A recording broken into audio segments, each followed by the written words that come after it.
안녕하세요. 지난번 첫 번째 동영상을 올렸었는데요. 제가 대략 언제부터 처음 강박 증세를 보였는지 말씀을 드렸는데, 그때는 아마 대략 10살 전후였던 것으로 기억을 한다고 말씀을 드렸고요. 아마 이거는 사람들마다 다 개인적인 차이가 있을 거예요. 어렸을 때 발생한 사람도 있을 것이고, 또 살다가 성인이 되어서 발생한 사람도 있을 것이고요. 확인하는 강박 행동에 대해 설명을 했었습니다. 콘센트에서 코드를 다 뽑았는지, 전원이 꺼져 있는지, 문이 잘 닫혔는지, 가스 밸브를 잘 잠갔는지 등에 대한 확인을 계속해서 반복해서 하고, 여기에 시간을 너무 많이 들이다 보니까 그 다음 일정이나 외출할 때 영향을 많이 미친다는 거죠. 이 확인이 계속 반복되면서 출근을 해야 하는데, 또는 학교에 가야 하는데, 등교를 해야 하는데, 이 확인하는 강박 때문에 시간이 지체되니까 차를 놓치고, 그 다음 버스를 타게 되는 등등, 이제 부작용이 따릅니다.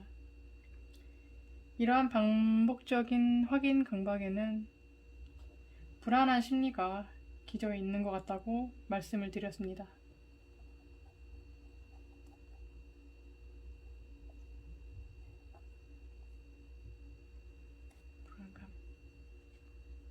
문이 제대로 닫히지 않아서 혹시 타인이나 도둑이 들어오지 않을까 하는 불안감, 가스 밸브가 제대로 잠기지 않아서 가스가 누설되거나 혹은 전기요금이 많이 나오지 않을까 하는 불안감, 전기 히터 코드를 다 빼고 콘센트의 전원 스위치를 껐음에도 불구하고 마음속에서는 이를 믿지 못해서 불안해서 여러 번 확인하는 것이죠. 오늘도 역시 이와 비슷한 이야기를 해볼까 합니다. 저는 이러한 강박 행동의 원인으로 불안감과 더불어 완벽주의적인 성격도 원인이 된다고 생각을 했습니다.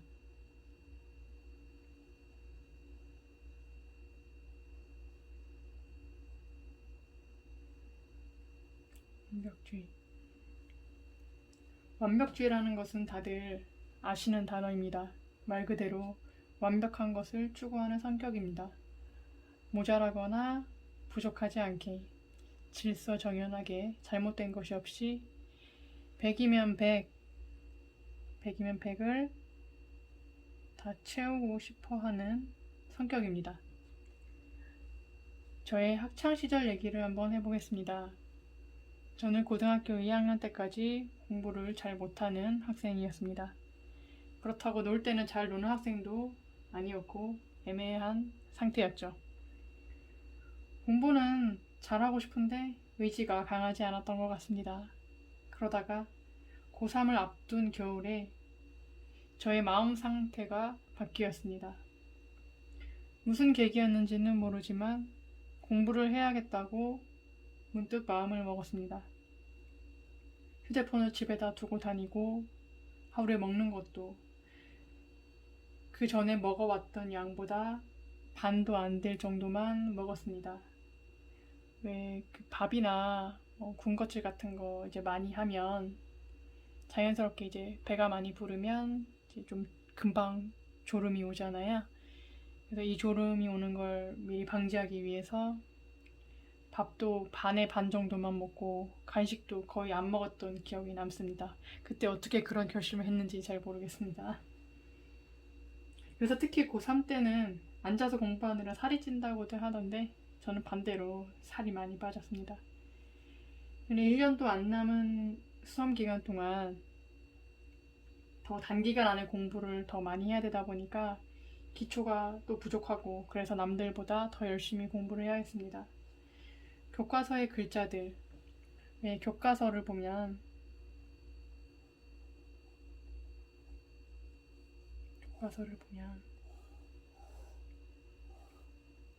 이렇게 설명이 되어 있기도 하고 사진이 있기도 하고 모퉁이에 뭐 참고 자료라고 해서 조그만하게 글씨가 써 있고 이런 자료들도 있잖아요.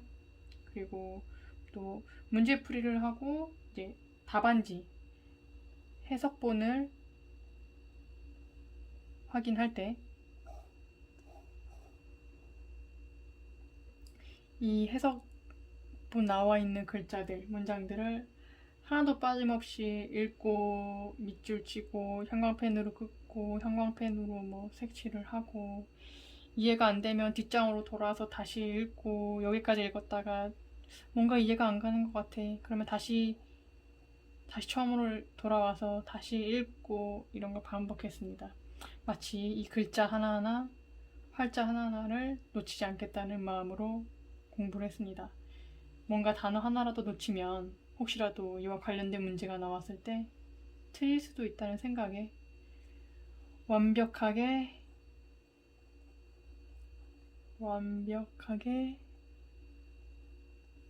글자 하나도 놓치지 말아야 한다고 생각을 했습니다.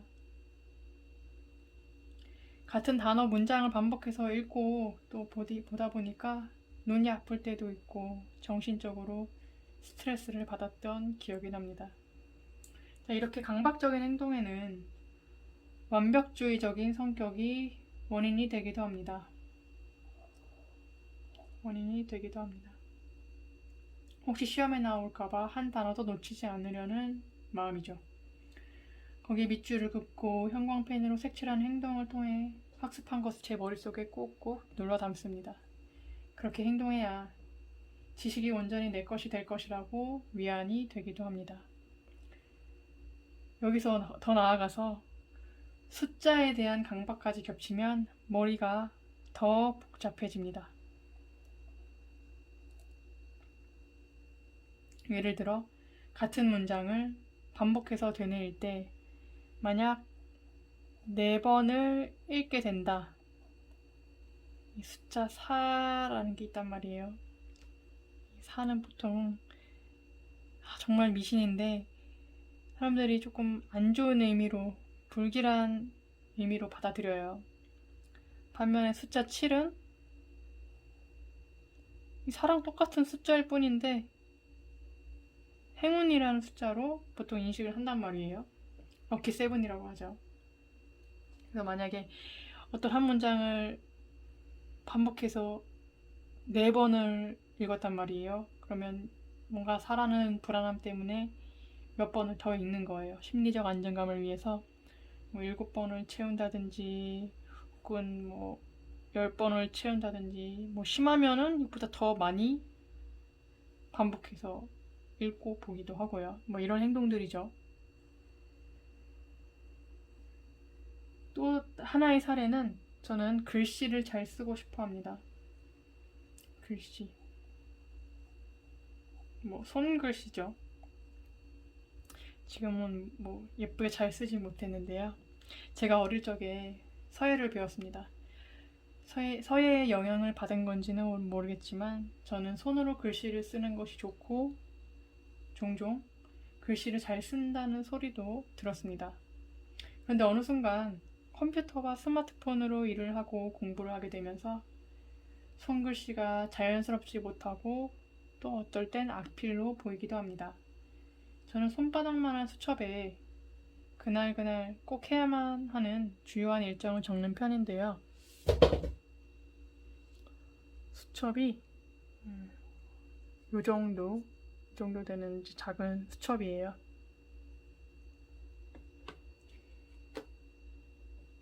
글씨를 잘 못 쓰면 이 수첩에 이제 뭔가 이렇게 기록을 하는데 숫자나 글씨를 잘 못 쓰면 그 장을 저는 바로 찢어버렸습니다. 글씨를 완벽하게 예쁘게 쓰고 싶은데 마음에 안 들어서 그 장을 찢는 거예요. 내 마음에 드는 글씨체가 나올 때까지. 또 공부 필기를 하다가도 글씨는 충분히 이렇게 완벽하게 답안지, 교과서, 불안감, 완벽주의, 출근 등교 그냥 충분히 알아볼 수는 있는데 그냥 제 마음에 이건 좀 못 썼어 라고 마음에 안 들면 지우고 또 쓰고 수정 테이프로 지운다던가 지우개로 지운다던가 쓰고 또 쓰고 지우고 또 쓰고를 반복합니다. 편지를 쓸 때도 마찬가지입니다.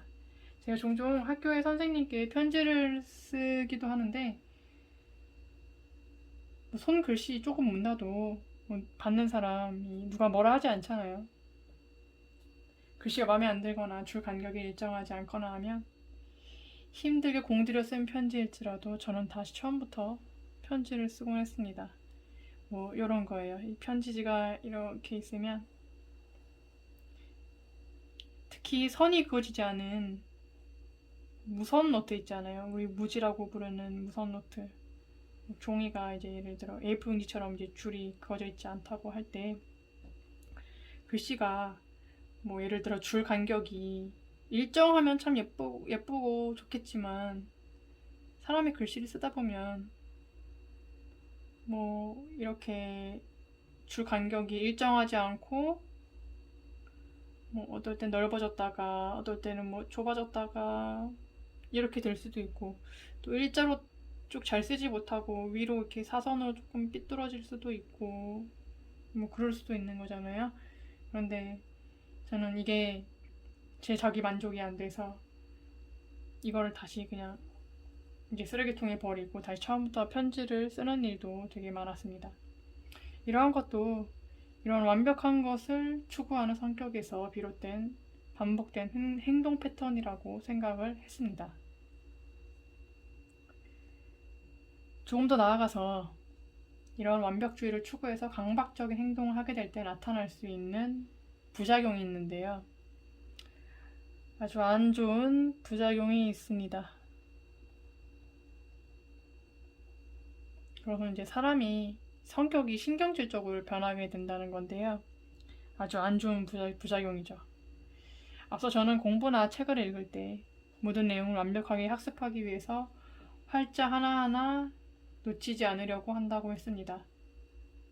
그런데 그렇게 노력했음에도 불구하고 어떤 문제를 틀릴 수 있어요. 틀렸을 때 저는 자책을 좀 심하게 했습니다. 내가 제대로 확인을 하지 않아서 문제를 틀렸다고 생각을 하고 이게 반복되고 누적이 되다 보면 예민해지고 또 이런 실수를 할까봐 신경질적으로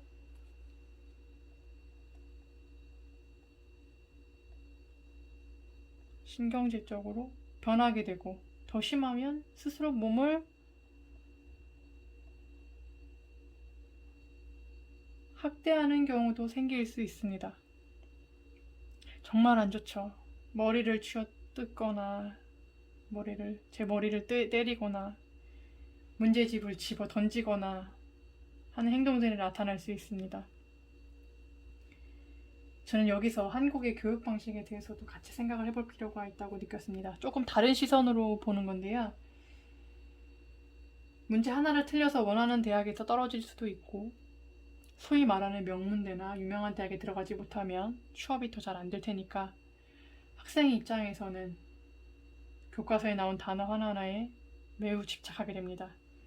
만약 이렇게 대학교와 수능 시험 성적, 내신 시험 성적에 절절 매는 사회가 아니었다면 저는 학창시절 때 그렇게까지 강박적으로 교과서와 문제집을 씹어먹듯이 공부를 하지는 않았을 것 같습니다. 제 성격, 그러했던 성격을 만들었던 거에는 그런 사회 환경도 영향을 주었다고 느꼈습니다. 지금도 책을 읽을 때면 이렇게 강박 습관 때문에 단어 하나도 놓치지 않고 다 읽으려고 할 때가 있습니다. 이렇게 글자가 있을 때 단어 하나하나 다 머릿속에 담으려고 노력을 하는 거죠. 하지만 조금 마음이 편히 생각해보면 단어나 뭐 조사 같은 거 한두 개 놓친다고 해도 설령 문장 하나를 제대로 이해 못하고 넘어간다고 해도 그 책을 전반적으로 이해하는데 큰 문제는 발생하지 않습니다. 저는 이 증상을 개선하기 위해서 이러한 생각들을 하는데요. 어떤 생각이냐면 단어 하나쯤, 문장 하나쯤 놓쳐도 큰 문제가 되지 않는다 라는 거예요.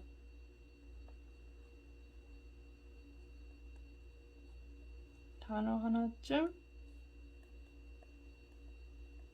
놓쳐도 문제되지 않는다. 별일 생기지 않는다. 이 문장이 잘 이해가 안 된다고 해도 그냥 넘어가도 좋다. 이런 생각들이죠. 내가 지금 시험을 보는 것도 아니고 나의 즐거움과 배움을 위해서 읽는 것이니까 스트레스 없이 즐겁게 읽자고 생각을 합니다. 그래서 예전에는 1시간 동안 10페이지 정도? 어렵지 않은 소설인데도 이 정도밖에 못 읽었다고 하면 이제는 1시간에 30페이지 정도를 읽습니다. 같은 문장을 계속 읽고 확인하는 작업이 줄어드니까 읽는 속도도 향상이 된 것이죠. 물론 빠르게 책을 읽는 분들에 비해서는 느린 속도이지만 저에게는 전보다는 확연히 좋아진 속도입니다. 다른 분들은 어떠신가요? 불안해서 생기는 강박증, 완벽하게 해내고자 하는 성격 때문에 생기는 강박사고와 반복적인 행동들은 요즘 현대인들이면 누구나 다 한두 개쯤은 있으실 테지만 유독 그게 심한 사람들이 있습니다. 그냥 못 넘어가는 거예요. 저도 그중 한 명이라고 생각을 하고요. 그래서 정신적으로, 신체적으로 힘들었다면 오늘 이후부터는 조금 마음을 편하게 먹고 하나쯤은 놓쳐도 문제 없다고 생각을 하시고 한두 번 확인을 했다면 이미 그것으로도 충분하니 괜찮다고 생각을 하세요. 충분하다.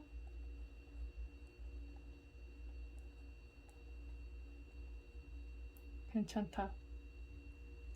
바로 그 장소를 떠나서 그 확인해야만 하는 그 장소를 그냥 마음 편하게 떠나서 외출하고 돌아온 뒤에 확인을 해볼 때는 문은 잘 닫혀 있을 것이고 전원은 잘 꺼져 있을 것입니다. 오늘 여기서 이야기를 끝내고 다음에 또 다른 강박 증상에 대해서 이야기를 해보겠습니다.